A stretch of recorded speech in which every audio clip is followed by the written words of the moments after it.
الحمد للہ وحدہ والصلاة والسلام علی من لا نبی بعدہ اما بعد۔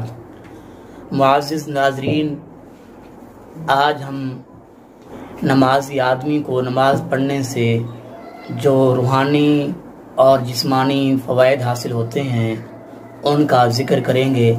اللہ رب العالمین سے دعا ہے کہ اللہ تعالی ہم سب کو سنا کے عمل کرنے کی توفیق نصیب فرمائے۔ سیدنا سالم بن ابی جعد رضی اللہ تعالی عنہ بیان کرتے ہیں کہ رسول اللہ صلی اللہ علیہ وسلم کو میں نے یہ فرماتے ہوئے سنا کہ اے بلال، اذان کے ذریعے ہمیں راحت اور سکون پہنچاؤ۔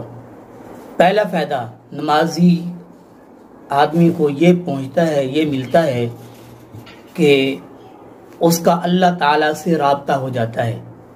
نماز اللہ اور بندے کے درمیان رابطے کا نام ہے، جیسا کہ رسول اللہ صلی اللہ علیہ وسلم نے فرمایا ان احدکم اذا قام فی الصلاۃ فانہ یناجی ربہ۔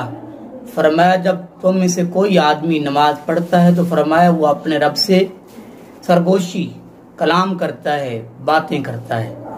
اور دوسرا فائدہ نمازی آدمی کو یہ ملتا ہے کہ اس کو سکون اور اطمینان ملتا ہے نماز پڑھنے سے، جیسا کہ رسول اللہ صلی اللہ علیہ وسلم نے ارشاد فرمایا وَجُعِلَتْ قُرَّةُ عَيْنِي فِي الصَّلَاةِ۔